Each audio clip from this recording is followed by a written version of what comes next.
The time is here again. Oh, what synchronicities this morning. The title that I've selected for today is You Raise Me Up, and this is the blurb that I wrote shortly after 4 o'clock when I came to the computer. That song came to me as I was in meditation earlier, and as I come to the computer, I had to listen again. It's very inspirational. As I look at the world around me, I realize how much we all need a lift, to rise up and walk on mountains. For far too long, we, the human race, has experienced many valleys and not all that many peaks. It feels as if this is changing as more of us awaken to truth and begin to put our spiritual houses in order. Here's a link to the song. And I include that in both Facebook and on YouTube. I've had 2 email updates in the last. I get an email update every 10 minutes. The server of my ISP sends me my new emails. And not the last one, but the one before the last, I got a message from one of my new friends, and he sent me the song, You Raise Me Up. That's what I meant by synchronicities. I mean, I had already written the thing. I had already listened to Josh Groban sing. And by the way, one of the 5 hour ago comments on that thing, it'll be different when, of course, when you look at it, but it says 5 hours ago on my screen from when I listened a little bit ago. Beautiful, Erica wrote. Whenever I lose faith or feel like I've lost my connection with God, I listen to this song, and it's like I can feel the power it gives me. The song has changed my life so drastically and so emotionally. I wish I could share the warm feeling of God's hands on my shoulders comforting me, telling me, I love you, child of God. May all of us experience God's hands on our shoulders, reminding us that we're His children, that we're her children. God is genderless, but we're not. And so we think in terms of his and her. But God is all things, and in all things, and by him all things consist. And I'm using the masculine pronoun because that's what comes naturally to me. It's the culture that I was raised in. But it could just as easily be her. And sometimes when I think about it, when I'm not on autopilot and I think about it, I will say her. Because I so appreciate the nurturing of the goddess and so long for that nurturing in my physical reality with a lover at some point in the future when it's time. But it's obviously not time yet, or it would have happened already. Anyway, who raises us up? Erica suggested that it's God, and I would tend to agree. But we have not understood God because our religion has pushed us down and made us feel that in the Western religions that we're sinners, that we're insufficient, that we're inadequate, that we're never good enough, that we can never measure up, that we're imperfect.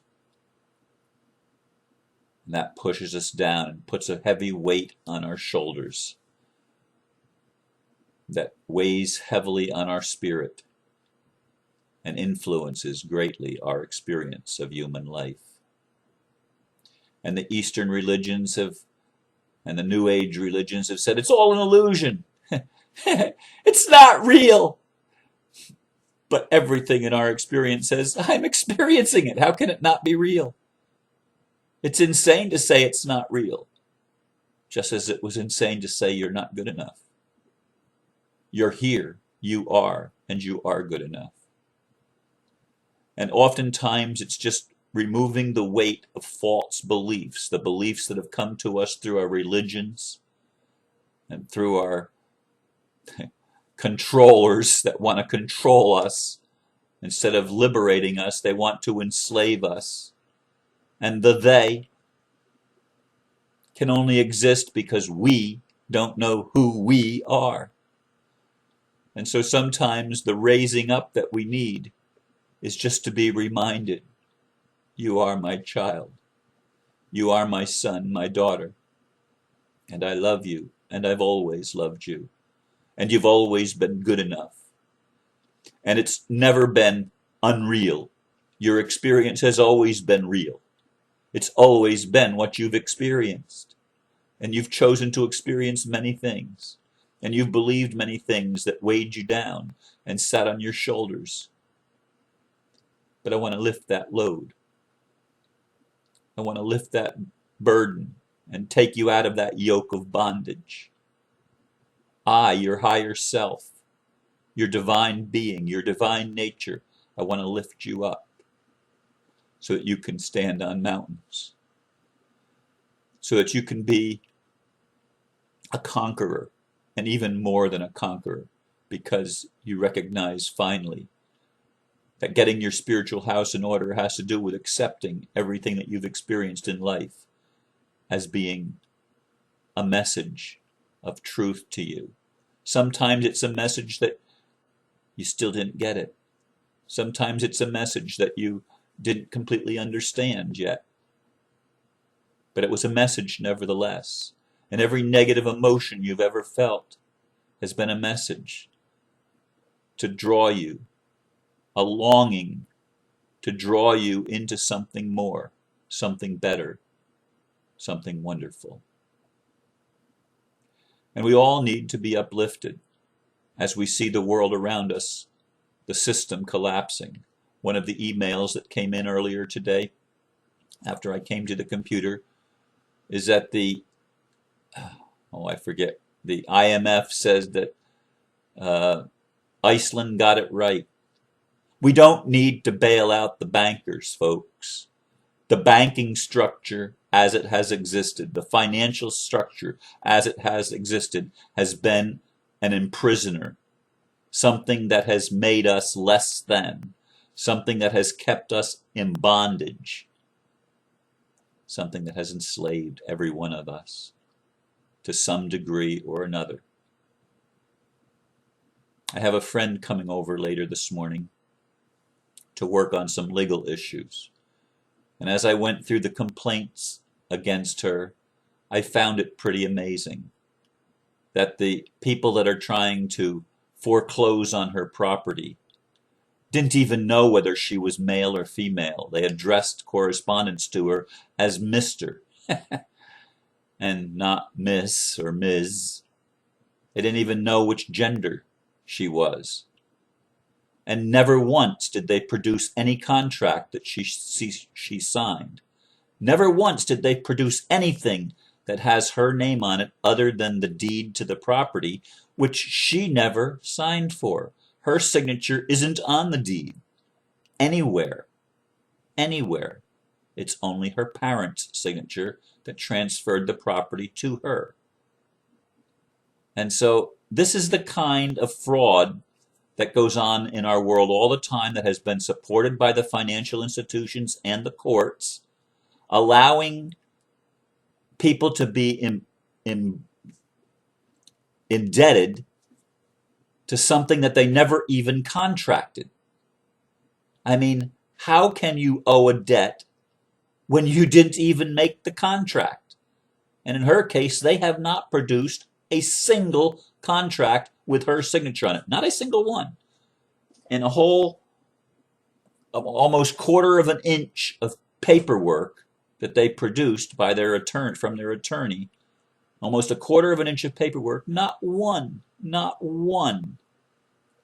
paper with her signature on it except for signing for receiving documents in the mail. And they were addressed to Mr. If I was her, I wouldn't have signed it. I said, I'm sorry, this is obviously to a male. I'm obviously a female. I'm a woman, not a man. but she signed it without any salute, or no Ms. or Mr. She just signed her name. But it's ironic to me, the prison we've all been in, but we're waking up. And sometimes being raised up isn't so much that somebody gets under us and lifts us. It's that somebody takes the weight that's been sitting on our shoulders and just removes that. And we automatically rise a little higher because we're not being pressed down by the oppressive legal contracts that we never even knew what they were about. And most people don't. Most people that have their homes taken don't realize that the commercial contracts that they think are being enforced are fraudulent. They do not have the weight of actual law, that our whole legal system is fraudulent. It's based on false contracts, not real contracts. They never reveal the scope of what's involved. Even when you do think that there's a contract, you haven't been given all the information. And that's the way it is with our religions. That's the way it is with our financial system and our governments. Everything is fraud. And as we realize that that weight is taken off of our shoulders, it doesn't come off all at once any more than it did for me in my lawsuit. But it does come off.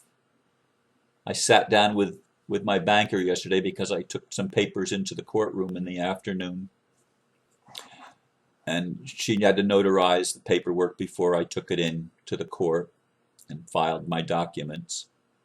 But she and I talked again and about the situation with my house. And she said she's surprised the bank gave up, because the banks don't give up.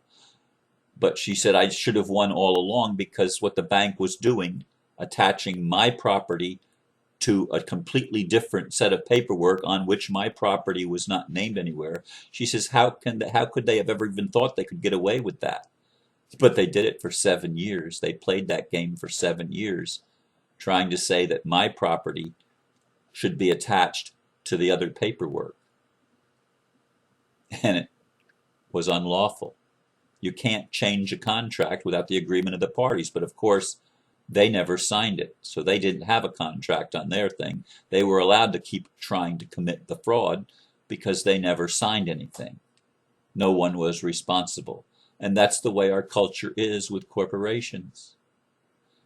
And understanding these things, you say, Ron, that's not spiritual. No, it's very spiritual to understand how we've been imprisoned, because we can't get out of prison till we understand that we're in prison and why.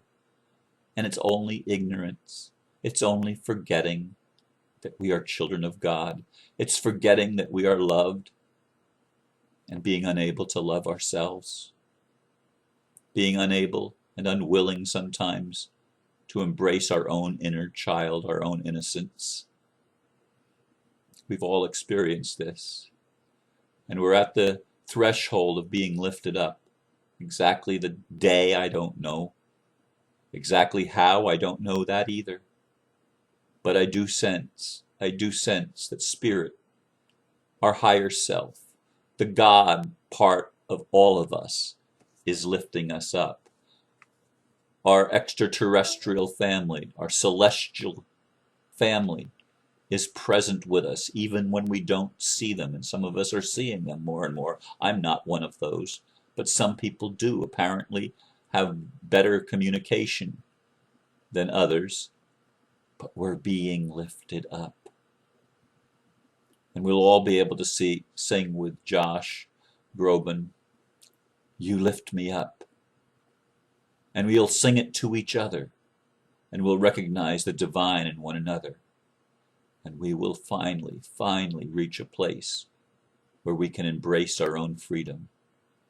And that flame of freedom that's been burning so dimly will burst into flame, into an amazing creativity and an amazing celebration of joy as we finally enter the Jubilee promised so long ago and foretold not just in Judeo-Christian Muslim cultures, but even in indigenous American cultures, in Mayan cultures and Incan cultures, etc.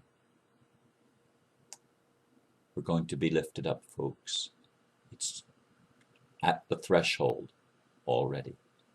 Thank you for listening. Namaste.